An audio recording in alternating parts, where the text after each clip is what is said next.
So once looking at the camera, I've realized, yeah, we do have a bear in the area. The one that I've seen so far. I'm gonna take that car back so I can see better on the computer.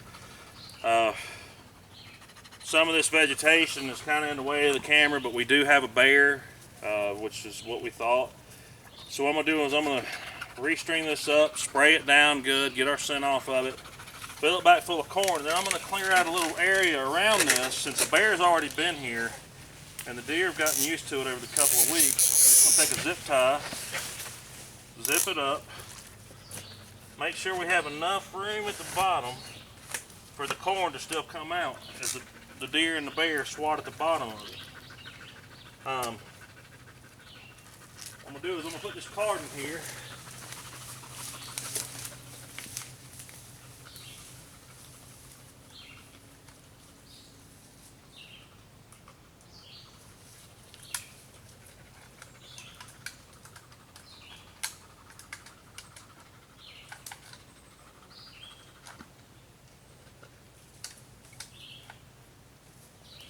And I actually moved it up the tree a little bit, just purely because a lot of the deer that on the camera are walking past the corn up and down the road.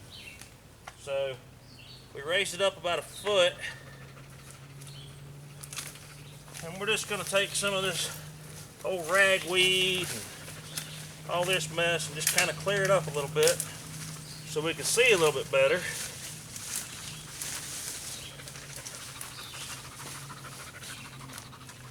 Once we do that, we're going to fill that feeder back up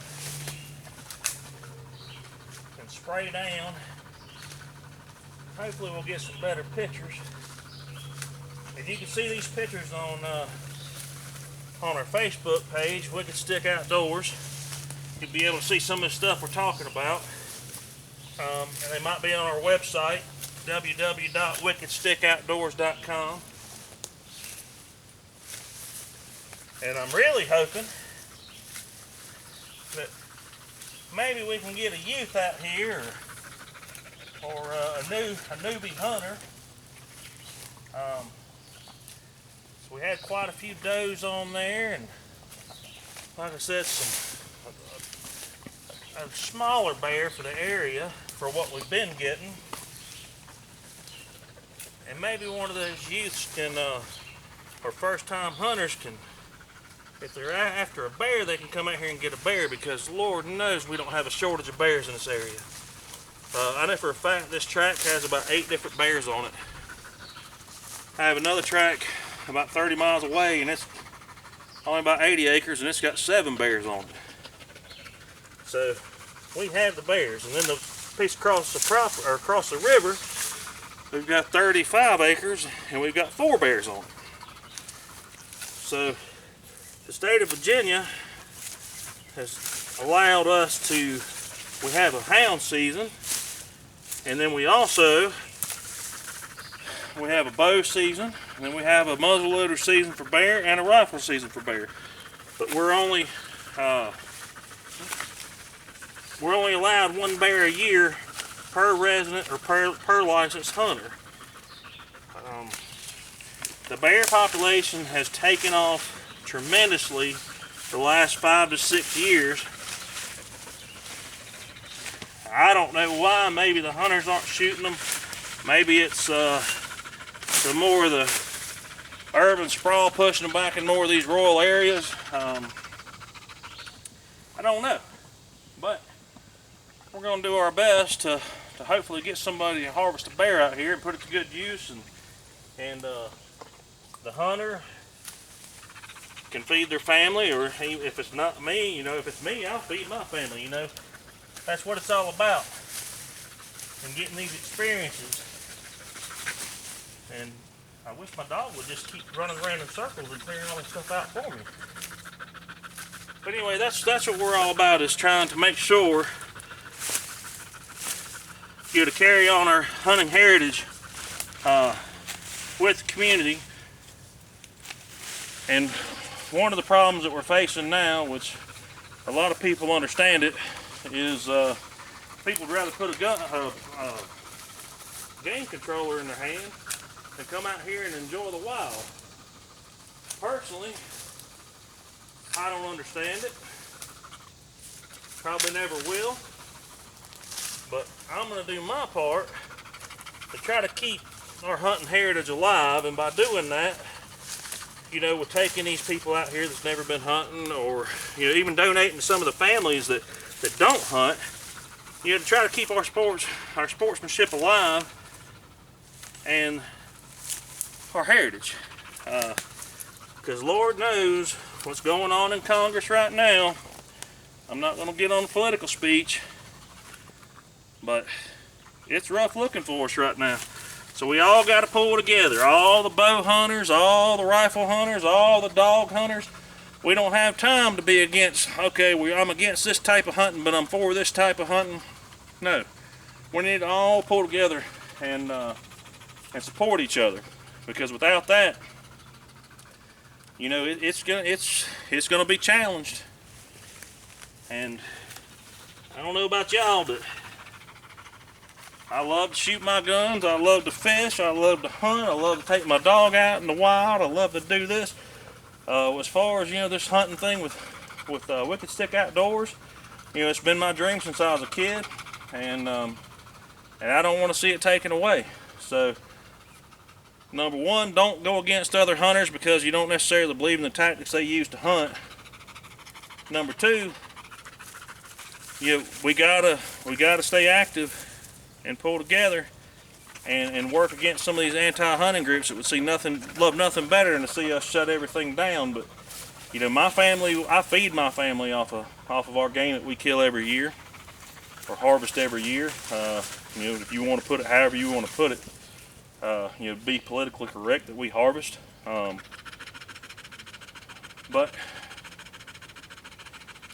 that's part of our mission at Wicked Sticks, try to get everybody involved and to do some of these outreach programs.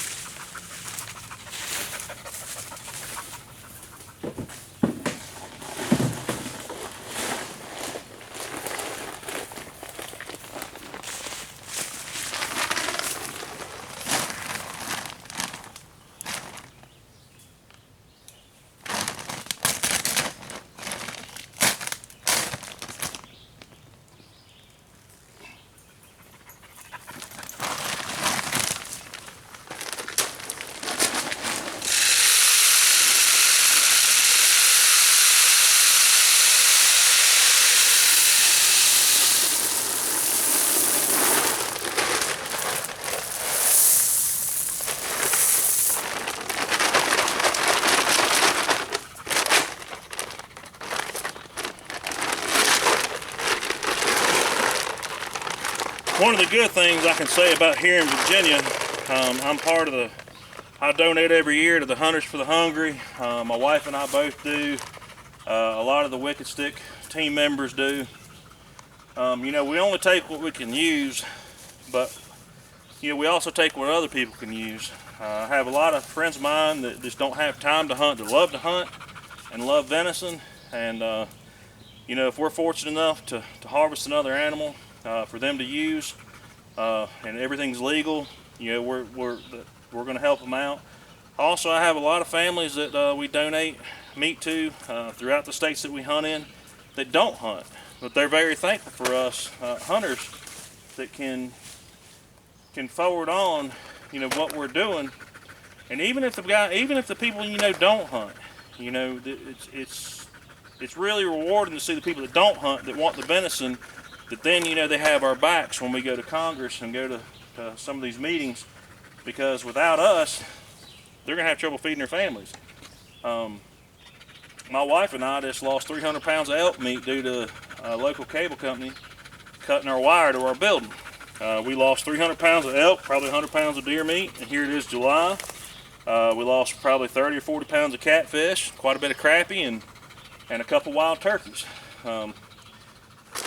You know, to some people they're saying, well, that's wild, it's not a big deal. Well, no, it's a big deal to us because we enjoy it. We like eating from the wild. You know, as far as people want to go to the grocery store and they want to buy their beef or whatever, and they want to close their eyes and hide on how that beef was harvested or what was done with that beef, or because it was grass-fed it makes it okay, or a certain way. I don't really care. I'm all about You know, everybody has a choice to do what they want to do. I'm not gonna chastise somebody for eating veal. Just don't chastise me for eating my wild game that I come out here and I work hard at all year long to feed my family. So we've got everything clear here. I'm fixing to spray down, and then we're gonna get out and move on to the next place.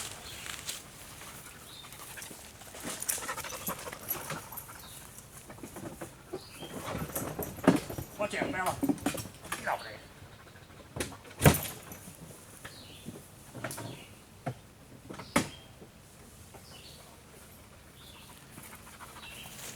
Like I said, we're using carbon skin scent elimination spray. We teamed up with them last year. Amazing product. They've got clothes wash, the apparel wash, they've got body wash, they have bacteria destroying lotion, they have Fish Be Gone for everybody that fishes. It is a tremendous product. We used it all spring. And this apparel spray, you know, everybody's sitting here saying, well, your dog's running around your bait site or your corn site. But you know what? There's a lot of dogs that run around in here. I had dogs in here on me during turkey season. They weren't mine. The deer don't really pay attention to that. But when you start taking human scent and putting it in their back door, it's no different than a skunk coming and spraying in your bedroom. As soon as you walk in, you're going to know something was there. So, carbon skin. The whole thing is to stop it where it starts. Like I said, great product. And we're going to spray down everywhere we pretty much touched. I think Bella's hungry because she's eating corn. But on these zip ties, you know, it's good to get all that. You know, my boots have been sprayed down. This stuff seems to last quite a while once you get it on. I'll make sure my camera's back on here.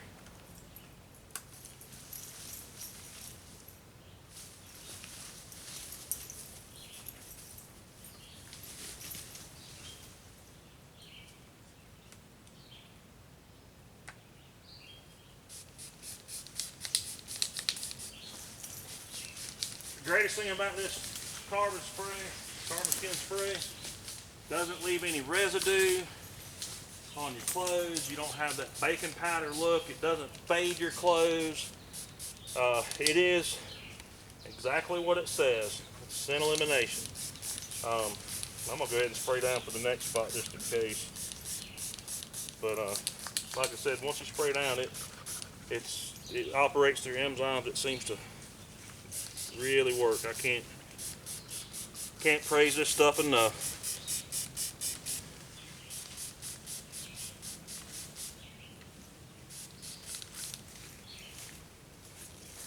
So on to the next place.